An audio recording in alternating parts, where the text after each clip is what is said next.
This is All Out Politics, news, debate and opinion from the heart of Westminster. Well, first it was Nick Clegg, then it was the businessman George Soros, followed by Tony Blair, and even the man who wrote Article 50, the former diplomat Lord Kerr. All of them have suggested that Brexit could be reversed. But should it be, and perhaps more importantly, is that even possible? Joining me now are the businesswoman Gina Miller, whose campaign forced the government to consult Parliament before triggering Article 50, and the Conservative MP and Leave supporter Bernard Jenkin, who's also chair of the Public Affairs and Constitutional Affairs Committee. Welcome to you both. What do you reckon, Bernard Jenkin? I mean, I'm not talking about the rights and wrongs here, but the practicalities. Could Brexit be reversed? Well, from a political point of view, this was a referendum which the Leave campaign was always going to find difficult to win, and the fact that the Leave campaign won it suggests that it's an irreversible. The genie's out of the bottle. I mean, the idea that we could have another referendum and the country would vote to stay in, I think, is extremely unlikely. And also, Parliament has voted very heavily for the Article 50 bill. Thank you very much, Gina, for making us do that. Actually, I think it's firmed up the political direction, and it's certainly arguable that you'd need another act of Parliament to reverse that. And also, you'd require having triggered Article 50, you'd need the unanimous agreement of all the other member states and all the other member state parliaments. I think this is extremely unlikely. I think we're leaving on in March 2019, and the question is, what are the arrangements we're going to have when we leave? What do you think? Could it be reversed? I think we don't know anything at the moment. We can't predict the future. But from a very practical point of view, why could it not be reversed? Because it would require, as Bernard quite rightly says, the withdrawal of the notification letter and an act of Parliament, and the other 27 member states who agree. They have, in effect, said we would be allowed back in, if you remember the song, the John Lennon song that was quoted by the President. And the fact is, we need to go forwards first. So I do actually think it is very destructive to now be talking about remaining. It was a democratic vote. It was supported by the MPs in Parliament. We need to go forwards to see where we end up. But at that stage, it must be logical that we vote on all options, including remaining. And at that stage, we would know if we could remain or not. I can't see how someone can say it is set in stone. One referendum sets everything in stone, because an election doesn't set everything in stone. We have other elections. OK, so when you say we vote, who do you mean? I think it's got to, because we have a representative democracy. I think it's the MPs. I'm afraid I think referenda are destructive. We've seen the waves that the last one has caused. There is still division that's been caused by the last referendum. And something so vitally important, I think it should be the MPs. Well, if you wanted to reinforce the narrative that the people don't matter and the political elites rule, that would be one way of doing it. I think that would be very, very destructive. I think referendums and direct democracy is a relatively new part of our constitution, but it's popping up all over the world as a way of making decisions. I think referendums are here to stay. But you could argue, could you not? And the idea that you reverse a referendum because you don't like the result. And actually, if Parliament were to set itself up into a position where, and there's a very practical point here, if we're going to conduct the negotiation effectively, it's that we're going to leave. If we might reverse that decision, you're immediately setting up a scenario where the European Union will game the negotiations in order to get the decision in Parliament that they want. MPs, so that's not going to happen. Well, MPs have voted historically against public opinion on occasions. I mean, the capital punishment will be one of those. But this is an existential question. No. And not like capital punishment. Well, I mean, it's existential if you're at the end of a rope. What I was going to say was, what about Gina's point that if there's going to be a meaningful vote at the end of this, that the options should be yes, not on these terms, and no? Well, I didn't vote for the Lisbon Treaty that put this Article 50 process into the mix, but we're stuck with it. And Parliament has triggered Article 50 in the knowledge that we're going to leave. To negotiate. No. Article 50 has triggered. Well, can I just finish the point? Article 50 has triggered the process. We're leaving on the in March 1919, and I think we should concentrate on what arrangements we have in place for when we leave. And if there is a great danger, I think the risk at the moment is if people are trying to make the deal too complicated, require too many concessions from our European partners, too expensive, then Parliament might vote against the deal and we leave without a deal. I think that talking about another referendum or remaining is far too. It's not the time or place. I think at the right. moment, I at the do moment, agree with what I totally disagree. Right. No, what I totally disagree with you on is that we're leaving in March 2019.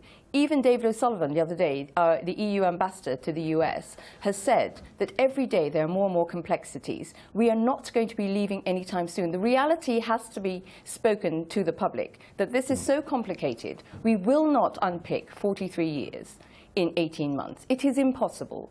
And until we start talking about transitional period, I don't know how we can move forwards. Well, we are talking about either an implementation period or even a transitional period.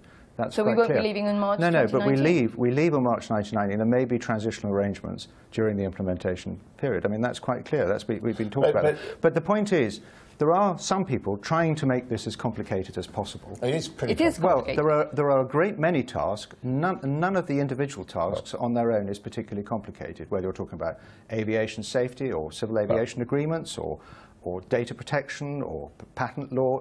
They're all separate tasks that need to be done. A great many tasks need to be done in a short time. And they need to be done by your deadline. They need to be done by your deadline. And the most important thing that needs to be done is about mutual recognition of products and standards for goods and services.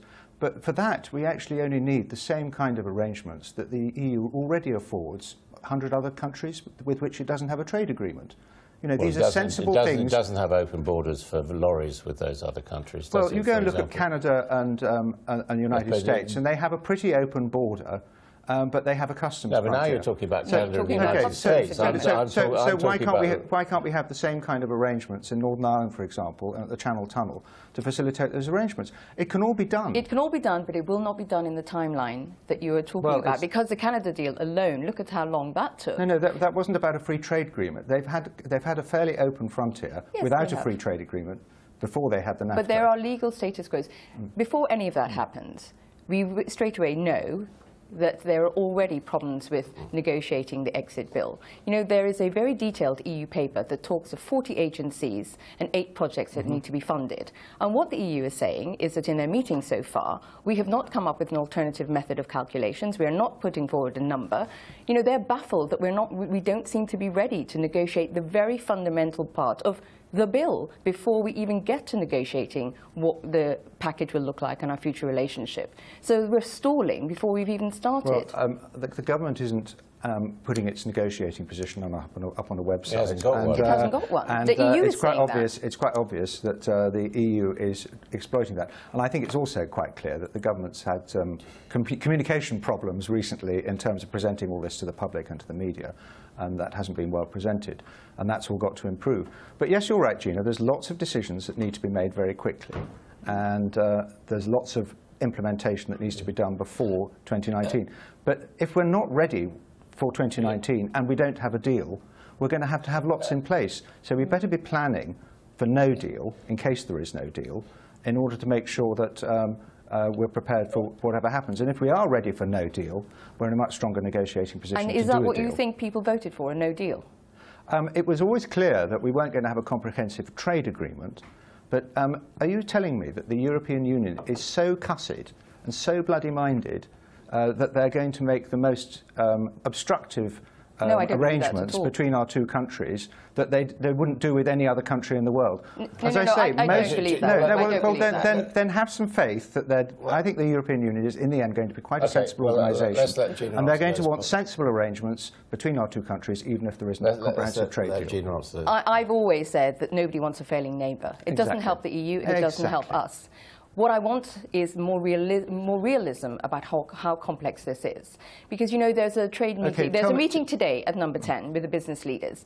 And from every meeting that I've spoken to, from people leaving meetings or lawyers, so far they've been saying there's a real lack of understanding of the legal and technical issues in different areas from the government and from MPs. They're leaving baffled. Let's hope today at that meeting the business leaders You're making an assertion they get their answers. I don't believe that is correct. It's not assertions. It's talking with people who are leaving these meetings. I think a lot of people who are leaving those meetings are unreconciled Remainers or or certainly were remain stop talking about remain and leave. It's just really a minute. not helpful. They will remain supporting interests, and they are anxious to protect their interests. Of course they are. But Which I they think what the government, I think what the government would do well to do is to explain how the economy and the country will develop outside the European Union, present more of a visionary approach of the opportunities that will exist for us as we leave the European Union. I mean, Jim, I sort of ask you one question. We take the whole concept of Britain remaining in the European Union. Given the vote in the referendum, do you really think it's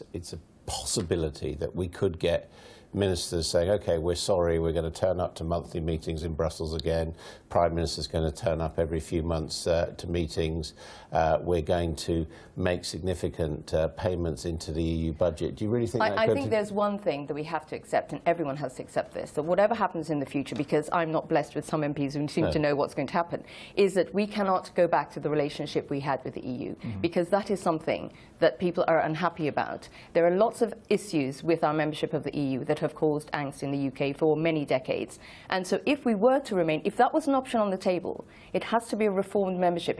We cannot go back.